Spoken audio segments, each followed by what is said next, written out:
churches. They're so beautiful, yet in many cases they're so far away. That's where I come in. Welcome to The Pilgrim, the show where I go to national shrines, and other places of pilgrimage to show you them. Whether fly by plane to Las Vegas or drive to Indiana, welcome to The Pilgrim.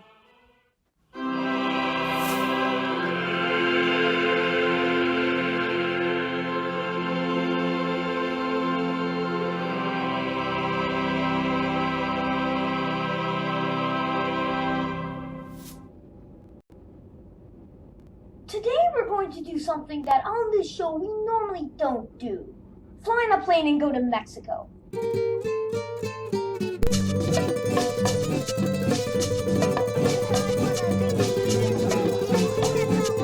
Forgot to mention, all of this was recorded in February of 2020 when I was in Mexico for my sister's wedding. Now where was I?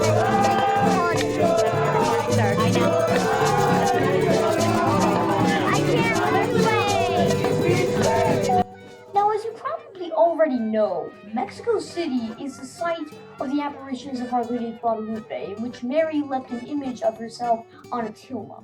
The apparitions took place on Tepeyac Hill in modern-day Mexico City.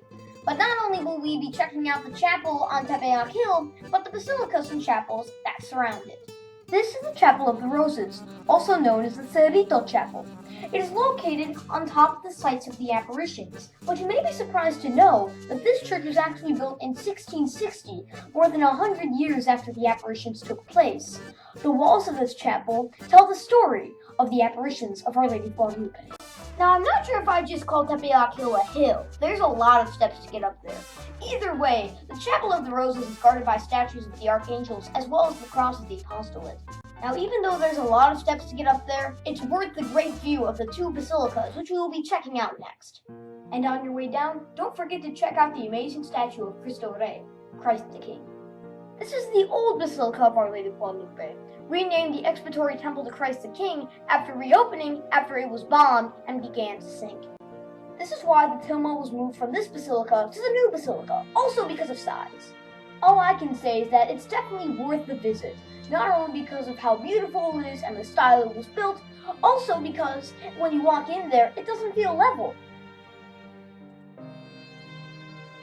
Now let's check out the new basilica, home of none other than the original image of Our Lady of Guadalupe. In the basilica, there is a moving sidewalk located under the tilma, so you can get a great view.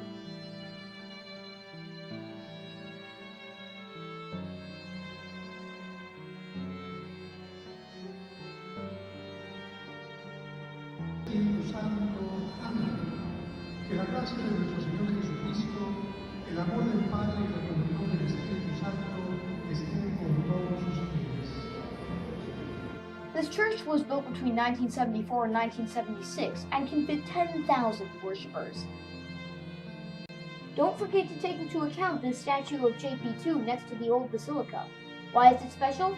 Because it's made out of donated keys. Now let's check out the parish church of Our Lady of Guadalupe, which used to be a chapel for a Capuchin convent.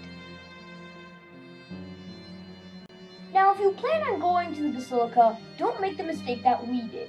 Have the entire day to be here, because we didn't have enough time to check everything out. So here's the list of things that we couldn't get into, didn't even know existed, or didn't have time to see. The Little Chapel, the Chapel of the Indians, the Chapel of Promises, the Chapel of St. Joseph, the Basilica Baptistry, the Sculpture The Offering, the Museum, and the Sculpture of the Boat. And that's the Basilica of Our Lady of Guadalupe. But we're not done yet. Now it's time to check out downtown Mexico City, to see the cathedral and the Church of St. Philip Neri. Now I'll let my 2020 self do the talking. Look where we came to! The cathedral! We're the outside kilometers. All the statues in the front. I think I see St. Paul. There's St. Sebastian on the wooden door. Yeah. There's crosses on the two corners of the fence. And cathedral, which I like that in Princeton. So yeah. I'll be taking photos of this, of the inside of the cathedral. As soon as you walk into the cathedral, there is the altar of forgiveness, and next to it is a black cross. Why does it look this way? The legend goes that there was a priest at the cathedral who used to kiss the feet of the cross every day. He had heard the confession of a murderer, and fearing that he would tell the authorities, the murderer poisoned the feet of the crucifix. However, when the priest went to kiss the feet of the crucifix, the legs scrunched up so that he could not reach them, and then the crucifix and the corpus turned black because of the poison. The Cathedral of the Assumption, or officially the Metropolitan Cathedral of the Assumption of the Most Blessed Virgin Mary into Heaven, had its first stone laid in 1571. Work began in 1573, but it was not completed until 1791, almost 250 years later. The present cathedral replaced the old cathedral, which technically had only been a renovation of the first cathedral, but it was more like the building of a new one. The first cathedral was finished around 1532. During multiple renovations, boxes of relics have been found buried under the cathedral, and in one of the bell towers, a literal time capsule was found dating back to 1742.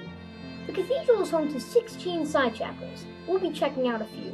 This is the chapel of Our Lady of Guadalupe, which used to be the baptistry of the cathedral. It was built in 1660. This is the chapel of St. Philip of Jesus, who was crucified in Japan. It is one of the oldest chapels in the cathedral. This is the chapel of Christ and of the reliquaries, home of, well, a lot of relics. This is the chapel of the Immaculate Conception, built between 1642 and 1648. Now, unlike most churches, at this cathedral, the choir is not located in a loft, but in the middle of the cathedral. The cathedral has two organs, the epistle and gospel organs.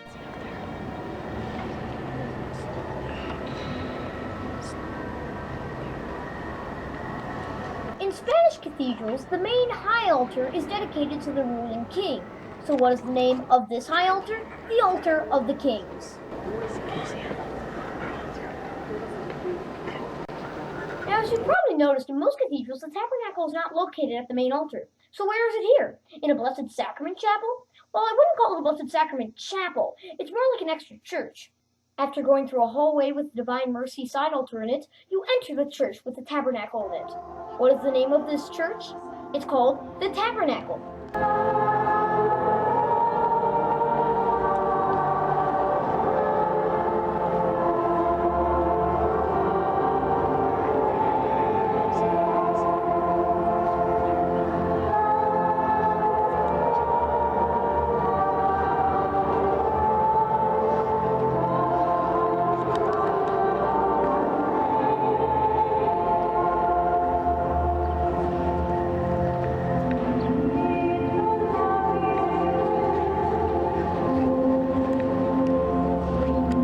The tabernacle was built between 1749 and 1760 and also includes the baptistry.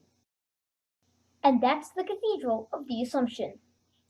While still in downtown Mexico City, we checked out the Church of St. Philip Neri. Why? First of all, it's a Catholic church. Second of all, it's pretty.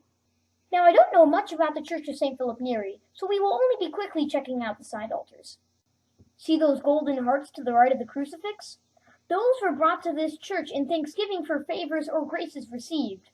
I've realized in some ways Mexico City is like Rome. There's a bunch of beautiful old churches to check out. If there was one place that I've been on vacation to and I'd want to go back to, it would be Mexico. Now, there is one thing that I do know about this church. It was built between 1714 and 1720.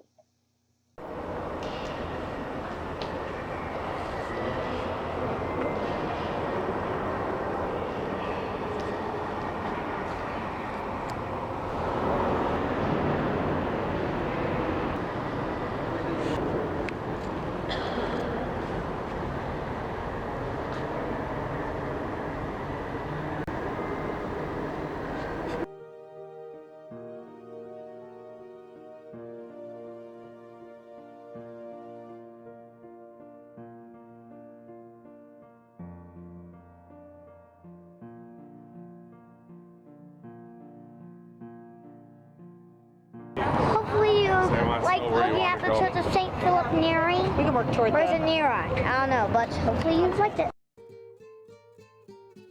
And now my time here in Mexico has come to an end.